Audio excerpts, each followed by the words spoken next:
Assalamualaikum warahmatullahi wabarakatuh, Bapak Ibu yang saya hormati. Perkenalkan, nama saya Imam. Insya Allah dalam kesempatan hari ini saya akan mencoba berbagi ilmu dan membantu Bapak dan Ibu agar dapat membuat video ajar menggunakan handphone. Dalam hal ini menggunakan aplikasi yang bernama VN.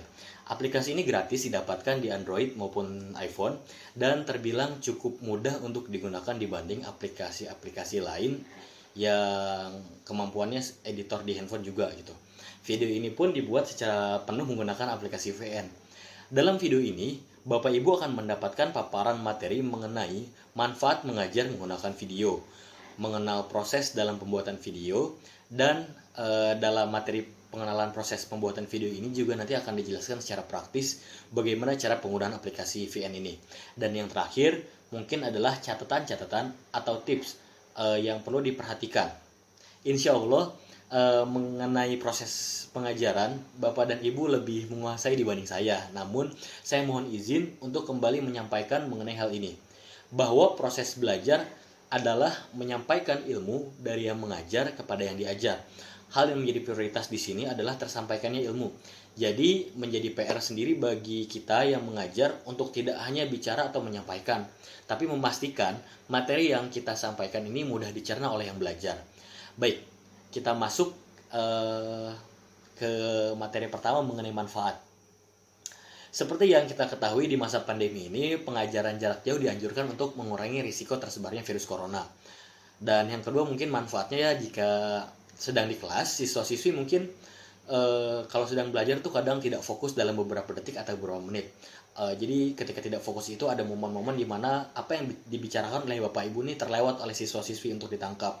Namun jika menggunakan video, siswa-siswi dapat memundurkan videonya agar catatannya lengkap.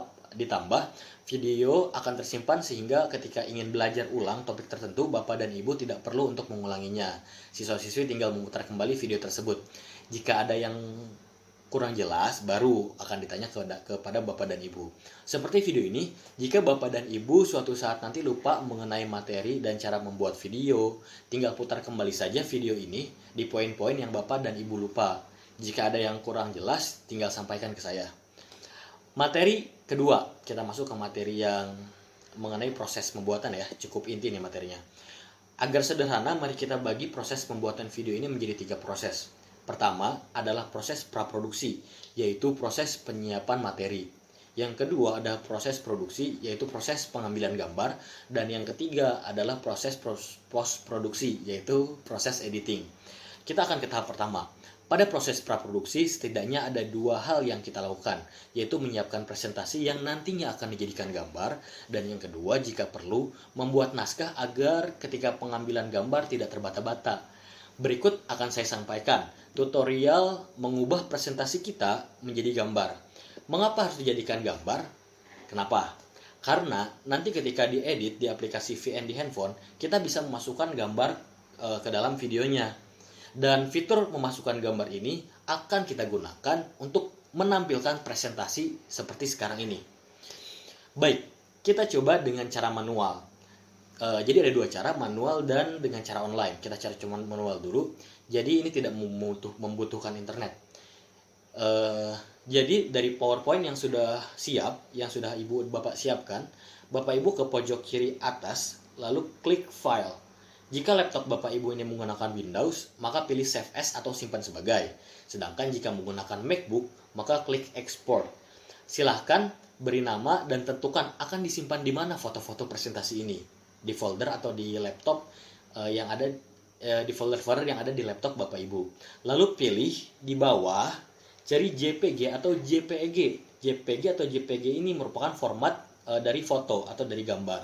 Lalu klik Save atau simpan atau export. Jika muncul pilihan Every Slide, Current Slide, atau Cancel, pilih yang Every Slide. Ini artinya semua slide di dalam presentasi, misalnya ada 5 slide, maka 5-5-nya ini akan dijadikan gambar. Nah, presentasi Bapak dan Ibu sudah berhasil menjadi gambar dan ada di folder yang sudah ditentukan Bapak Ibu sebelumnya. Jika Bapak dan Ibu merasa kerepotan dengan cara manual, Bapak dan Ibu bisa mengubah presentasinya menjadi gambar dengan cara online, artinya membutuhkan jaringan internet. Pertama, masuk ke Google dan ketik PPT to JPG. PPT to JPG. Akan keluar berbagai pilihan website. Silahkan pilih yang Bapak dan Ibu paling cocok. Di sini, saya memilih website Zamzar dengan tampilan berikut. Jika sudah masuk, klik Add Files yang berwarna hijau, lalu cari di mana PowerPoint yang ingin Bapak dan Ibu jadikan gambar. Jika sudah, klik Convert Now yang berwarna hijau.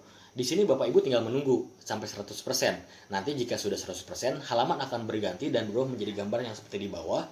Tunggu lagi sampai tombol download berwarna biru muncul. Jika sudah ada, tinggal klik dan PowerPoint Bapak dan Ibu sedang di-download dan siap digunakan untuk menjadi gambar nantinya. Tahap kedua, setelah PowerPoint jadikan gambar, proses praproduksi adalah membuat naskah.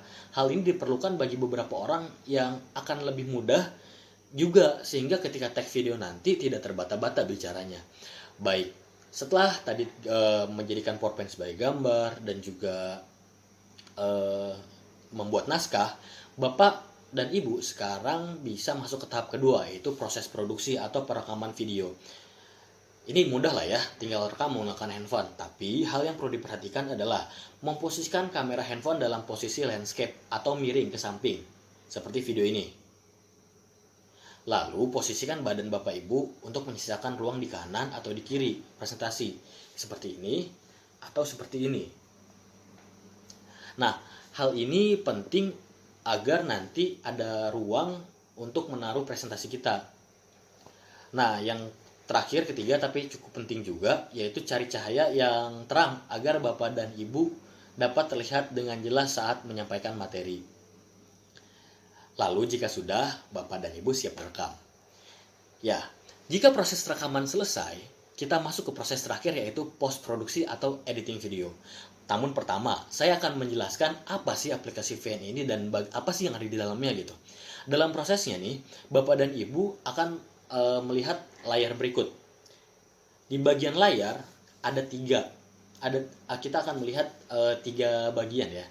Pertama bagian atas, yaitu layar utama, di mana nanti Bapak dan Ibu akan melihat video Bapak Ibu yang sedang diedit.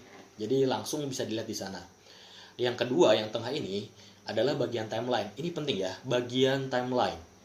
Tempat kita akan melakukan editing. Dan paling bawah adalah tools, tempat untuk mengedit seperti memotong, memberi filter, melakukan zoom, atau melambatkan dan mempercepat video. Namun dalam video ini saya tidak akan menjelaskan terkait bagian tools ini ya, karena mungkin tidak terlalu digunakan. Namun jika Bapak dan Ibu ingin mengeksplor atau coba belajar terkait tools ini, silahkan dicoba-coba saja setelah video ini ya. Nah, di bagian timeline tadi yang ada di tengah, ada 4 yang bisa ditambahkan. Jadi ada logo-logo ini nih. Pertama adalah menambahkan musik seperti ini, menambahkan tulisan, menambahkan gambar di mana kita akan menaruh presentasi seperti ini, dan video, yaitu ini dasarnya ya, yaitu video kita yang sedang direkam seperti saya sekarang merekam ini. Ketika sudah memasukkan semua bahan, Bapak dan Ibu tinggal klik gambar yang ingin diatur. Jadi nanti diklik nih yang di timeline ini. Ketika sudah diklik, nanti dia akan berubah jadi warna biru. Artinya sudah bisa diatur mau muncul kapan, berapa lama, dan mau diletakkan di sebelah mananya video, di atas kah atau di bawah atau di sebelah sini. Itu terserah Bapak dan Ibu. Nah, jika sudah berhasil mengedit semuanya, sudah diletakkan di mana, semua sudah sesuai, semua presentasi dan gambar sudah ada di posisinya yang memang dibutuhkan gitu. Nah, Bapak Ibu tinggal menekan export yang ada di pojok kanan atas ini dan nanti video Bapak Ibu sudah siap disebarkan. Namun jika nanti belum selesai atau misalkan kayak mau nunda-nunda dulu nih atau ada bahan yang kurang, nah maka pengerjaan video ini bisa ditunda dan disimpan dengan menekan tombol save di sebelah tombol export. Berikut adalah kita akan masuk ke tahap selanjutnya ya, tahap post produksi. Sebenarnya simple ya. Di tahap post produksi ini tahap-tahapannya seperti ini. Bapak Ibu nanti bisa mempause video ini jika terlalu cepat. Oke. Jadi jika terlalu cepat di pause saja. Pertama, masukkan semua gambar presentasi tadi ke galeri handphone. Jadi presentasi yang sudah Bapak Ibu jadikan gambar kan ada di laptop atau ada di komputer. Nah, ini harus dimasukkan di dalam galeri handphone. Caranya bagaimana? Ada banyak cara, tapi cara yang saya gunakan adalah menggunakan email dan Telegram. Jadi dari laptop kita akan mengupload ke email atau ke Telegram. lalu nanti dari handphone kita download langsung dari handphone, itu akan masuk ke galeri. Atau cara lain adalah menggunakan kabel data. Jadi data yang ada di laptop kita pindahkan langsung ke handphone menggunakan kabel data, di copy paste. Lalu buka aplikasi VN, tekan tombol plus yang ada di bawah, klik new project yang berwarna biru, pilih video ajar yang sudah direkam tadi, masukkan gambar presentasi sesuai waktu dan letak yang kita inginkan dengan menekan tombol tambah gambar yang ada di timeline yang di tengah tadi. Jika sudah selesai, peletakan gambar sudah selesai, semua sudah selesai, klik export lalu tunggu hingga video tersimpan di handphone. Dan jika sudah tersimpan dan akan muncul di galeri, video siap disebarkan oleh Bapak dan Ibu kepada siswa-siswi. Sebetulnya prosesnya begitu saja, tapi tinggal dipraktikkan dan diasah, dilancarkan. Oh iya, terakhir adalah tips tambahan. Saat pembuatan PowerPoint, hindari tulisan kecil atau warna yang mengganggu agar tulisan agar dapat dibaca. Contohnya, tulisan berwarna kuning, berwarna hijau itu harus dihindari, khawatir tidak terbaca. Lalu gunakan warna terang seperti warna putih ini agar mudah dibaca di layar handphone nanti. Jadi kan nanti siswa-siswi akan melihatnya di handphone dan akan lebih kecil ya. Jadi kita permudahlah mereka untuk membaca. Saat proses editing, jika diperlukan, tambahkan tulisan untuk mempertegas penjelasan pelajaran. Jadi penting juga nih, jika misalkan ada yang ingin tekankan, tinggal tambahkan tulisan. Dan yang tidak kalah penting, sebelum memulai materi, sampaikan apa yang akan didapatkan dari menonton video Bapak Ibu. Contoh, anak-anak, di dalam video ini anak-anak akan belajar mengenai jenis-jenis makhluk hidup, ciri-ciri makhluk hidup, sehingga setelah video ini selesai, anak-anak dapat mengerti apa itu bla bla bla bla bla bla bla, seperti itu. Baiklah Bapak Ibu sekalian, sekian yang dapat saya sampaikan, semoga bermanfaat. Mohon maaf jika ada kekurangan atau ketidakjelasan dalam video ini atau salah kata, saya mohon maaf sebelumnya. Selamat menyebarkan ilmu dan mencerdaskan bangsa. Jika ada yang ingin ditanyakan dapat ke email saya di muhammad.imam.n.s@gmail.com atau ke Instagram saya di @imamgination. Sekian, wassalamualaikum warahmatullahi wabarakatuh.